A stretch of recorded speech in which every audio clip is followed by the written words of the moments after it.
Well, it's been a few weeks since we've been in the studio, so we're back to doing it the right way. Good to see her. Good to see you. Got a good talk today. So one of the things that what we're doing for product coffee today, we're going to kind of get back to our roots and do an old school session for those of you who have been with us for a long time. This is going to feel very familiar, but it's been a little while since we've done just a full session of just pure, unscheduled, unplanned product talk. Whatever has your attention is what we're going to talk about. But before we do that, we're going to get into our first cup, and I want to welcome our first cup panel this morning. First of all, sitting here with me in the studio to my left, this guy thrives in ambiguity, but he delivers anyway. It's Chuck Blevins, and welcome back, Chuck. Good to see you again. Great to be here. And the next one, he not only wrote the book, he's written a few of them, and he brought the guitar with him too. It's Steve Johnson, founder and CEO at Product Growth Leaders. And next, for our first cup debut, she turns transformation messes into forward motion. It's Allyson Callender, product and transformation at Home Depot. Welcome, Allyson. Hi, everybody. I feel like we've had you on the first cup lots of times before. This is the first time officially, so glad to have you. I enjoy being here for sure. Yeah. All right, so here's what we're talking about today. I saw this article by John Cutler, and what he was really he was talking about this problem at multiple layers, but it's a topic that I hear all the time, and it's whether product leaders should be defining the problem for their teams, for their organization, or should they be letting it emerge? How should they let it emerge? And so I threw this question out to our first cup panel, and I'll be interested to hear your opinion too. But I threw the question out should product leaders be defining the problem for their teams in the first place? And I also shared this article. Kelly's going to drop it in the Slack or in the chat for you as well, from John's blog on Substack, from his newsletter on Substack. It's called Dancing with Problems. And he goes pretty deep into a few different layers of problem solving and how problems can be defined and emerge over the course of their life. But we're going to dig into it. And I'm going to start with Chuck right now. And Chuck, so when it comes to product leaders defining problems, what were your takeaways on this article, or what's your general thought in the space? How things should be behaving today? I think it's a bit layered too, and it's going to depend, I think, on the seniority of the PM manager in question. But in general, I prefer coming from an outcome piece from the leadership side. Here's the business problem we're dealing with, or retention, or people are complaining about usability, on a broader thing, and really what the outcome we're trying to drive, because that's going to impact revenue. Yep. Right. And then allow the team to figure out what are the problems worth solving that are likely to attack that outcome. Okay. Now, clearly, if your CEO is going around, everybody's saying, hey, this is super hard to use, it's slow, that's the sort of feedback you're going to get. But I think the trick from the leadership is really to try to stay, hey, this is the symptoms we're hearing, go investigate that, understand what the problem is, the magnitude, and what is worth or what not worth solving from there. So I definitely prefer a ground up, like he's advocating. Yeah. But sometimes, just the feedback you're going to get from various groups is just going to give you symptoms. So you start there, but I think having a clear context for your team to work from is really where to start. Have a clear context for where to work from. Okay. All right, cool. I texted Steve and I said, this is what I want to talk about on the first cup. And I definitely have an opinion on this. I would love to talk about this. So Steve, I'm dying to hear what you have to say. Oh, well, a lot has happened to me since you asked. That was like 12 hours ago. Something like that, yeah. Yeah. I see two different kinds of organizational issues. One is the product leader or the head of product is the de facto product manager, and the product managers are secretaries. So, here's what I've decided we're going to do. Write this down and do the JIRA tickets and talk to the developers. And I think that's such an unsatisfying way of working for both parties. And it could very well be that the head of product is also being given that same stuff from the CTO and the CRO and the CEO. So it trickles down. But I agree with Chuck, certainly, that it needs to come from the bottom up, from the people who really know the product and the market problems. what I'd really like to see product leaders doing is more coaching and looking at systemic problems within the company or specifically within product. That is to say, we've spent years perfecting DevOps. So when a new person comes on board, boom, here's how we check out code, here's how we check in code, here's how we go through our process, whatever. And still, I see most of the teams that I end up working with have a chaotic system where everybody's it's bubblegum and baling wire. They're how do you do that here? And I'd really like the product leaders to work with a product ops group and say, let's professionalize our group. And then the product leader can take on this coaching role for those younger product managers who are like, oh, here's a feature I want to build. And the product leader goes, well, hang on, let's go to Cutler's article and go back to what core problem are you trying to solve? Mm-hmm. Yeah, that's a great point. It's not just the problem, but the systemic approach to dealing with it. Yeah. Yeah. Yeah. I mean, I believe that getting clarity on what are these different titles and what are the responsibilities of those titles. And if there are 6 people with the title product manager who do 6 different things, we need to communicate to the rest, to themselves, what their work scope is. And yet, what I wrote about in my most recent blog post was, one person took a lean startup class and one person took a design thinking class and somebody else took a I don't know class. And so we've all come from different learning backgrounds, most of which was YouTube and LinkedIn video, right? But let's get on the same page and it's not to like standardize for the sake of standards. It's the things we produce should look like they're coming from a professional organization. And one of my favorite quotes from Tim Cook is, "It really helps if it really helps if we all work for the same company." Yeah, and that's an excellent point because I really liked to give the PMs working under me the freedom to kind of PM how they PM, but we did have some agreed upon process points, artifacts, ways to communicate so that they could work in the way their brain works, but we're all very clear on what kind of the common pieces are so that we can develop the argument upward as to why something needs to be done. Agreed. And I also think, I've always kind of liked process. I like the fact that in America, we drive on the right-hand side of the road most of the time. I think it's good to have lines on the road and guardrails on the edges of cliffs. So I feel process is that. It's like, here's how we operate as a civilized society, right? And I went down a path in my head of like roadmaps.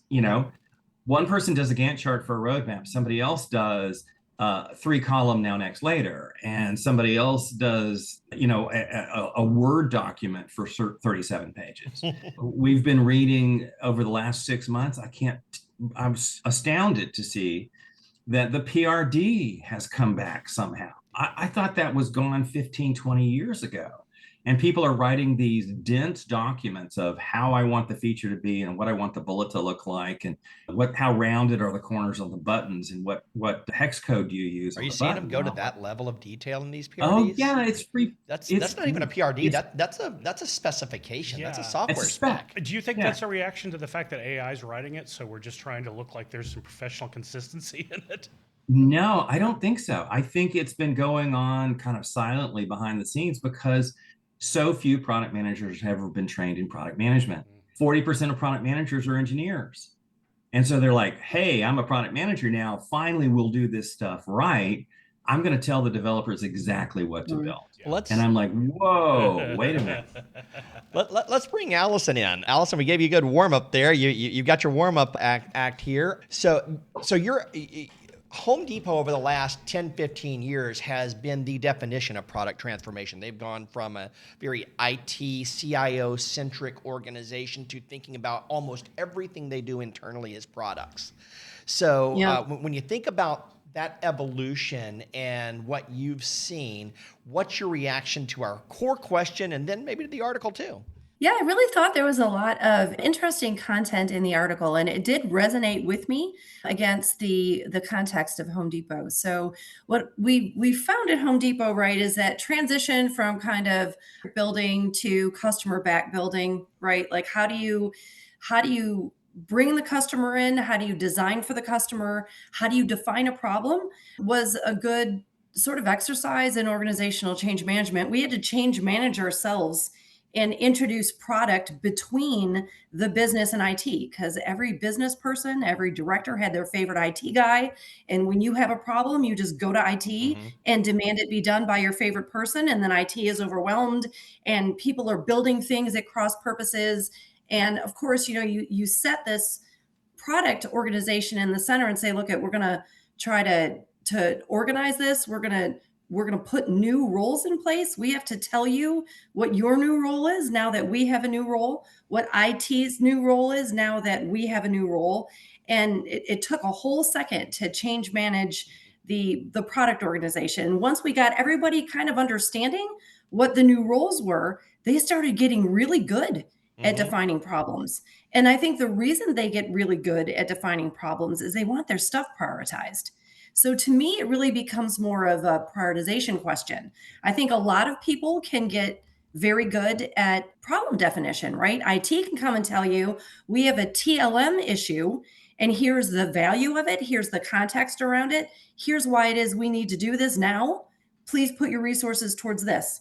The business can come in and say, well, you showed me an input form.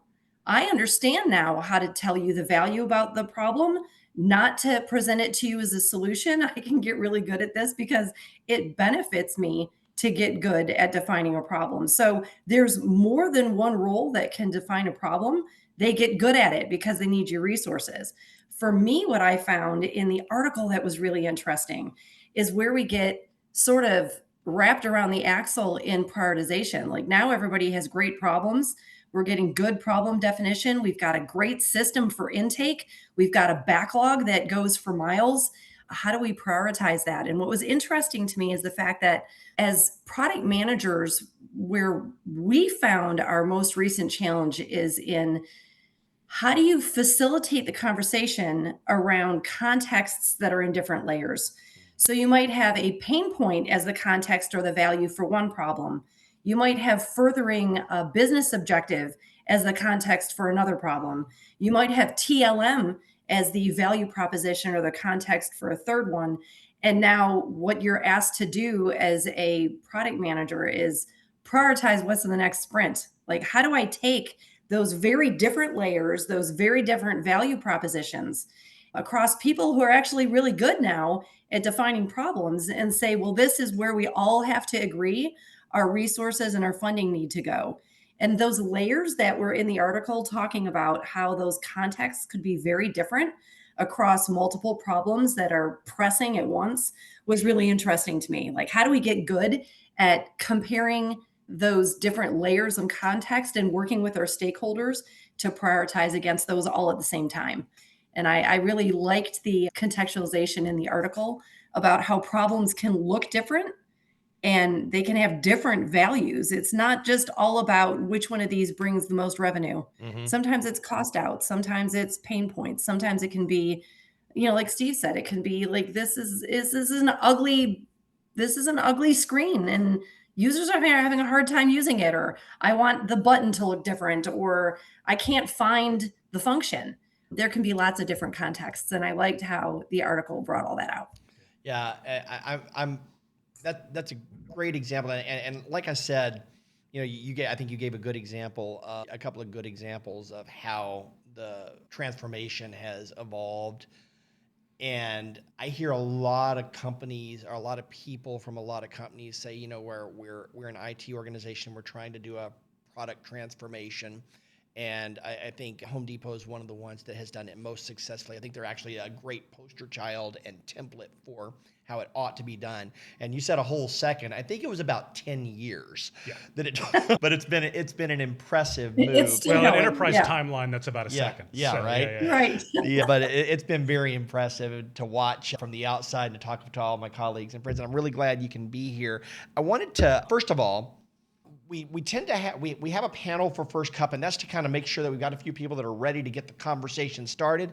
But I want to hear from you too. So if you're here on the call with us. Today is going to be a really interactive conversation. I strongly urge you to turn on your camera and join us here in our virtual coffee chat. This is a bunch of product people getting together to talk product. And if you've got a comment or a thought on the topic that we're talking about, whether you read the article or not, I certainly didn't send it out to you in advance, but as you hear this conversation, I'd love your take. Randy, you've had a lot going on a lot of observations in the chat. I'd love it if you're willing to take off your mic and give us some of your thoughts as you've come along here, as you're hearing us discuss product leaders defining problems.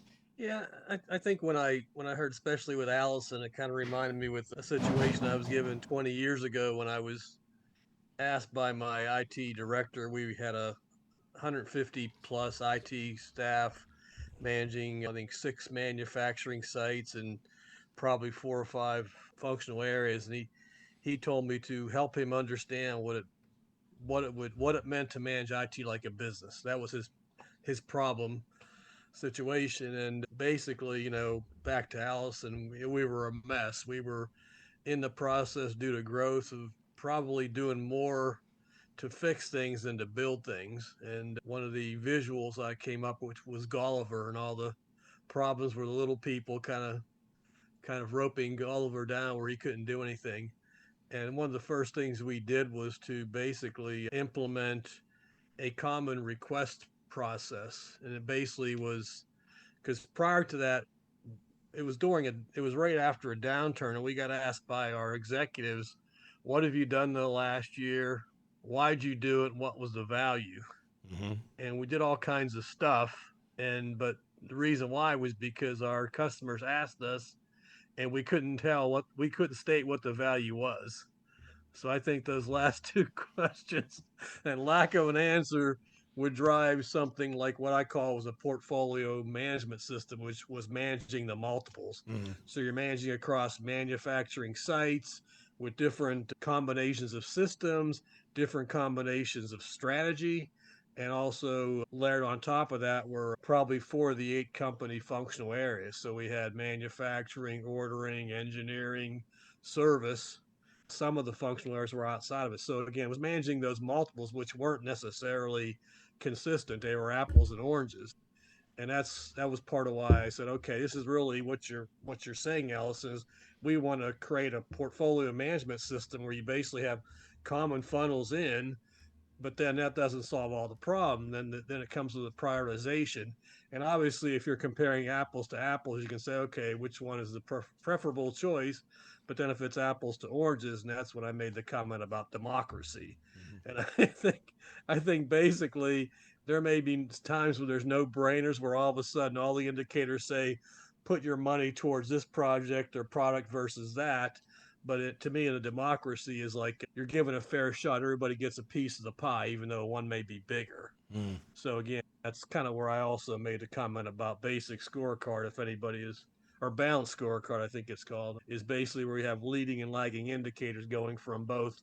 Okay, the lagging one is, okay, what's the return on investment? Then in front of that is customer satisfaction. Then the 2 that are then linked are internal capabilities, which I think goes back to Steve Johnson's comment about the fact that you have all these processes that are just and methods which are just chaos, even though you're supposedly one organization. And obviously, I think the last one goes, I remember what the last 4 of the balance. So basically, you're not only just managing for the immediate, you're managing for the long term, where you're creating a supposed healthy, resilient organization. So those were just some of the thoughts I had. So again, it's just amazing how basically you have new problems, but also some of those old lessons learned. This anecdote was 25 years ago, by the way. Well, it feels fresh. Yeah. Some things change. The more things change, the more they stay the same. I'd like to extend on what Randy said.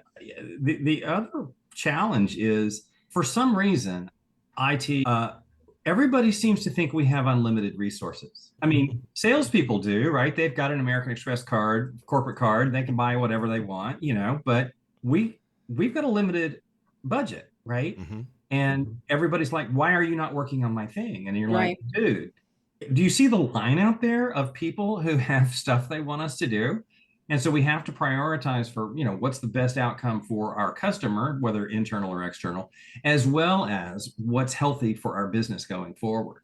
And we need to also balance those things that are strategic versus those little Yeah. nitpicky things that are driving the sales and support people crazy with their customers. That's why, as part of your portfolio management, you have it visible. You have it basically, people can see this is everything we're doing and where it is in the process. And kind of what I've asked people in both my professional and personal life is, okay, you want me to do something different? Tell me where this fits in and what you want me to take out or unprioritize, and give the ownership of that to them. We don't own prioritization. We just own wanting it. Right. Yeah, And facilitating it, Yeah. right? Like ensuring that you're driving the conversation back to the stakeholders and facilitating, here's the value of all of the things that we right now have. And what are the trade-offs? Like we do have limited resources, we do have limited budget. That's why prioritization is necessary. And like you said, we may not own it, but we definitely facilitate it. We have the context and we can create the discussion. And so I think that like centralizing that, making sure that you understand the context for each one of these problems, whether the problem was well defined by the user or whether the product manager had to help define the problem, you at least got all the problems contextualized in a way that now you can start working with your stakeholders on those trade-offs that they can agree through ceremonies, through different tools, through the right conversations and the right facilitation. We can all agree on the way that we're going to use our limited resources. I think that's the hardest part. Yeah. Because like, we were saying, everybody, the biggest challenge is we have limited resources and everybody wants something. Yeah. So how do we contextualize that and prioritize in a way that satisfies everybody, where people can see why we chose what we chose and even agree with it if we can even get there, right? Yeah, one of the big things I learned early on was when sales or professional services would come in and say we need something done. I'm like, okay, help me make the argument for it. What's the value? How many people are impacted by this? When's it happening? And when they had to make it more of an argument more than like I don't like this thing, that solved a lot of the flack coming in, but it also enabled them to kind of run with it. And I think I love having a discussion with folks. The obvious stuff is obvious. The top of the roadmap is generally pretty obvious. The stuff you're never going to get to is generally pretty obvious. It's the stuff in the middle that gets hard to prioritize because it's all roughly equivalent. You're trying to think long term. And as a product manager, you're also thinking about tech debt. Yeah. UX issues, minor UX issues, which I they said thinking long term, right? In aggregate, they're a major problem. But it can be really tough to prioritize one or two of them because individually they're pretty lightweight. So, I tried to consider the buckets of long term. What are the things that I know will bite us if we don't address over time and try to put them in? But really tried to push that back to, okay, you've got the value, we've defined the problem. How is this going against our goals for the quarter or whatever? What's moving the needle on there? Does this fit, all things being equal? So even if it isn't a clear revenue play, we can at least balance the value of it against company goals and the things we're trying to do. And then, some of it, let's face it, is gut. Yeah. Some of it's just you've experienced this over time. This thing's going to be a problem if you don't do it. You just got to figure out kind of how to quantify it. But that takes time to kind of get to that. You talk about the backlog for miles. I mean, about every 6 months I'd be going into, we had a very active backlog for our team. So I'd be like, okay, a third of that is never going to get done. Yeah. And what stuff's at the churning gyre underneath? Yep. Put it off, or gyre, however you say it. Put it off if you don't want to delete it. Put it off into some other holding pen where you're not going to see it. But if it's big enough, it'll come on back if we can't quantify it. But that also kind of helped take some of the prioritization anxiety off. Yeah. Because you just knew sometimes you get some stuff in and it's worth looking at, but more important things come along. So some of this is also, I think, in managing that and the priorities is being very clear what you're not going to do and trying to push that off, but being transparent on why that didn't go if somebody had proffered that. So we did have a process, and we were working on a process to be able to come back and give that feedback that says, hey, you requested this. Not going to do it. Here's why. Might do it. Here's where it's going to go, that sort of thing. So at least they felt like it was getting feedback, because I was very worried that if nothing ever got done, they'd stop asking or would go back to what. So I wanted to make sure we were at least getting some feedback. Where if they were really committed to arguing it, then I was like, again, help me make that argument. Yep. You know. One of the things that happened when we rolled out the 60-second business case back at Silver Pop years ago was the light bulb. I watched the light bulb start going off around the organization because I could go to the sales organization, I could go to the engineering organization. Loved it. They wanted a 60-second business case on everything that we did. And if you're not familiar with that, that's a tool that we have that it's a prioritization approach, but it really takes a lot of business factors into consideration, as well as some of the more traditional RICE type things. So strategic alignment was a huge part of it, and keeping the lights on was a huge part of that prioritization approach. And as we could walk through why everything that was on the roadmap, how it fell on the 60-second business case, people would say, I totally understand. I want to see this for everything. And the beauty of it was we could just about do it for everything. Then it got the anti-pattern of every little backlog item people wanted a 60-second business case on. So how is this button strategically aligned? But it got the whole organization asking the question, how is this strategically aligned? So that was a fun part of that phase of the problem definition or problem prioritization. So we had some great conversation around this, and I have when we get through the kickoff here, Steve, I hope you can stick around because I got a question I want to bring back to you and ask about in just a minute. But before we go any further, I want to thank our first cup panel who got up here bright and early, came in for sound check. Chuck drove in. Thanks for the coffee. And came in for the coffee. Jason drinks very strong, very bitter coffee, so Chuck came for it. So anyway, thank you, Steve. Thank you, Allyson. Thank you, Chuck. I really appreciate you taking the early shift here, and hope you'll stick around with us for the rest of the session. This is going to be a little bit back to old school, as I talked about just a moment ago. But before we go too much further, I want to talk about a couple of things. I've got Allyson here. Allyson Herbert. We have two Allysons this morning. Allyson Herbert is here, and she's our product coffee librarian, and she's also working with our own April Dawn for a new community that's forming kind of alongside of product coffee called Get Bent. And I want you to take a minute to talk about Force Push Friday and what you're doing over there, Allyson, with volume preferably. And the mute button. Sorry about that, y'all.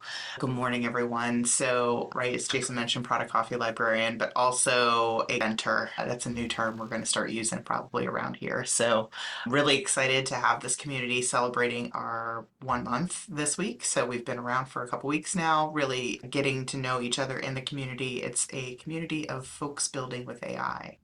And maybe you know what you're doing. Maybe you don't know what you're doing. Maybe you're confused at why Claude or whatever application you're using is telling you things and you don't understand the words. GetBen is there for people like you. And the goal of our community is to create a space where folks that are building and learning can share and get feedback around what's happening. Not only what's successful, but what isn't working, where you're stuck, where you'd like to learn more. There's a lot of tools, a lot of new things in the space around us. And when we're learning, doing it in silos is not helpful. We have an event called Force Push Friday, and so the energy there is to show and share what you are building and what's broken. In fact, the messier the better. We'd love to see where you're thinking and what's falling over for you. The next session is this Friday at noon, and I would encourage anyone that is interested in attending that isn't aware of this before to join us by sending a comment or connecting with us on LinkedIn. Did you give us a link here? If not, I can drop it in the chat in just a second. So GetBent's company page, if you'll mention us there or reach out to us there, we'll get you a link to join us for Force Push Friday. It's a private room Zoom link that we'll be using, so you can feel safe to share and ask questions there. It's not shared with a broader community. It's just for us to gather feedback and talk about what you're building. I haven't been to the Force Book Fridays, but the tips and the threads that have been going on have been very helpful. Yeah, they're a lot of fun. Yeah. They're a lot of fun. And one of the cool things is that, as Steve said a minute ago, 40% of product managers are engineers. And even outside of that, with all that's going on in the vibe coding world, if you've got just a little bit of I want to build it mentality. There are a lot of tools to help you do it. And whether it's your main hustle or your side hustle or just a passion project and a hobby, figuring it out in this world is half the fun, and they put together a really fun community to kind of continue to build on that and frankly pour some gasoline on that fire that gets down in your belly. So it's been a lot of fun to ride along with that, and glad you're here. So let's get into our main session. But before we do that, I want to take just a quick minute to give a shout out to all of our sponsors. And Kelly's going to drop some links in. Steve said former engineers, excuse me. Absolutely. Although we can talk about that a little bit in just a minute, Steve. We'll pop that up in just a minute.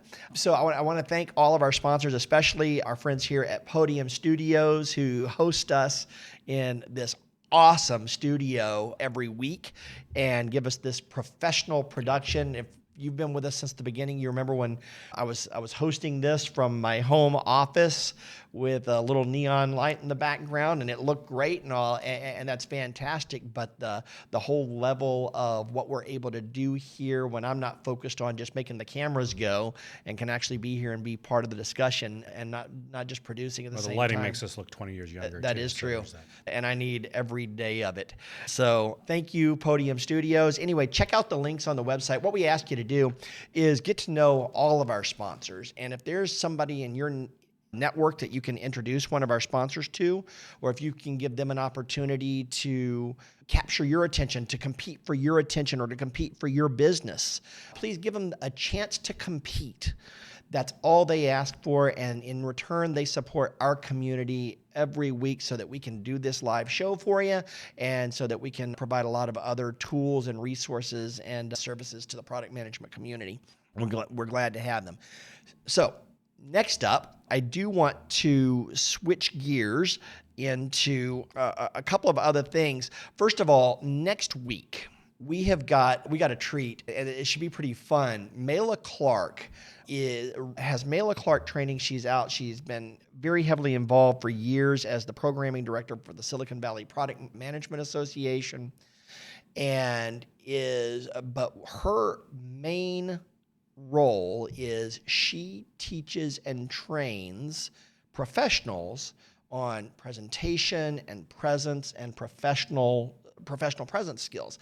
And she did our very first Product Coffee Premium workshop was Mayla Clark doing. She's kind of been with us since the very beginning, took a leap of faith with us as we were starting this thing up, did a workshop for us to teach people how to build and think through better presentations. And she's back next week to talk about accelerating your confidence under pressure.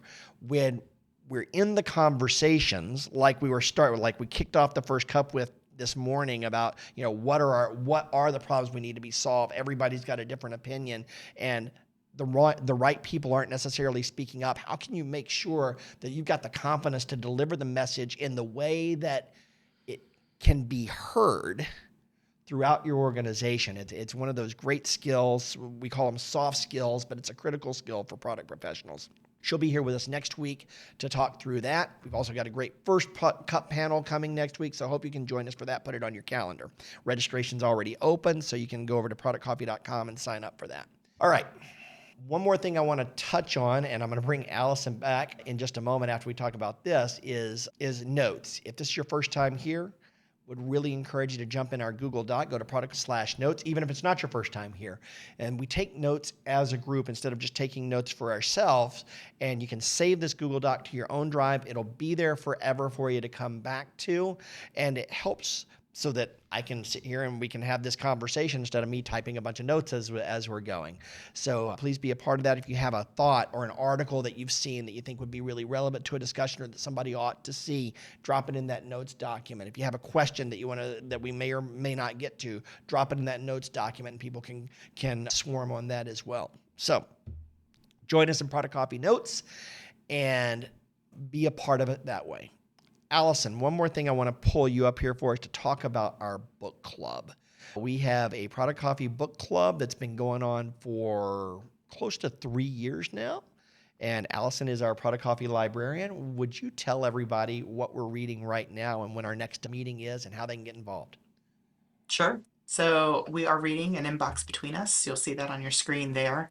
It is by David Dean, who is friendly in our product coffee community. He and I met earlier this year at Product Camp Phoenix. And so great opportunity to, while you're in the world experiencing things, connect with people and find books. The books have a way of finding the librarian, it seems, these days. So excited to have him reading with us and being part of the conversation. We just wrapped our second discussion. So the next reading selection is chapters 5 and 6. These are really quick chapters. So that sounds like it might be a lot of reading. We are a book club that you don't need to read for.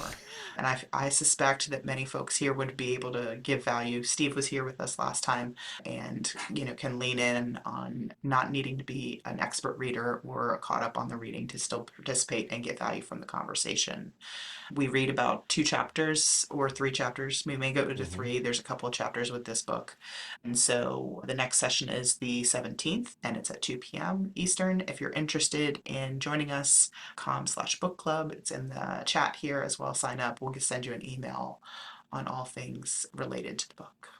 One of the really fun things, and you touched on this, one of the really fun things about the Product Coffee Book Club is it doesn't happen every time, but lots of times we have the authors of the books very heavily involved in the book club itself. And these are names that that are on your reading list. David Dean has been really plugged in, not only to Product Coffee Book Club, but also to the Get Bent community. And he shows up regularly and contributes to the discussion. Steve, I think you were in almost every one of our book club sessions for your latest book. And it just really adds a layer of depth that you don't get when you're just reading a book by yourself or when you're reading in a traditional book club sitting around a table. What was the author thinking when he wrote this? So often we get the chance to dig in with our friends who are publishing great product management and modern management thought as well. So I really encourage you to be a part of that. It's a ton of fun and just a great way to build your network and expand your thinking at the same time. So thanks, Allyson. Thanks for doing that. All right. Let's get into today's session. Today, we are getting back to the way it all started. When Product Coffee first started, it was during the global COVID-19 pandemic. And we had to cancel Product Camp Atlanta because we couldn't get together in person. But everyone was kind of missing that networking that we got at Product Camp, and plus we were all stuck in our home offices. So we started Product Coffee, and it was just a weekly event where we would get together and just talk about whatever had our attention. That kind of became the watchword, is what has your attention this week. So I'm going to encourage everyone who's here in the Zoom call with us to please turn on your camera and join us for a real product management meetup. And we're going to talk about what has our attention. We're going to dig in on the challenges that you're facing, the things that you're learning. It may be something that you just read. There may be something that you just accomplished that you did for the first time. Maybe you just got a release out the door that you want to celebrate, or maybe you just got a new job offer that you want to celebrate. Let's talk about what has your attention today. And while you're thinking about that and coming on camera, and just pop your hand up if you want to speak, and we'll pull you up to the front. But while we're thinking about that, Steve, you said something in the chat a minute ago, and I got to go back here and find it because I have a one-track mind, and it was not about former engineers versus current engineers. Maybe it was. You were clarifying. We all work for the same team, Jason. Yeah. There was another one too. But when we were talking about the first cup, when we were in the first cup discussion, one of the things that we were talking about was whether the main thing we were talking about was whether product leaders ought to be defining the problem. One of the other things that I've seen a lot of is when the problem is, we need to take out this competitor. This is the direction that we're getting from our senior leadership, from our organizational strategy, is we need to take out this competitor. That is our number one focus this year, is to be more competitive against so-and-so. And I've faced this throughout my career. I think all of us have if you're in product. And so when that's your mandate, Steve, considering the number of companies you've worked with and spoken to, how do you transition that into really getting back towards customer-focused problems and thinking through the problems in those different layers we were talking about in the first cup? Surprise. Surprise. Well, it's really been funny as I review mentally my career.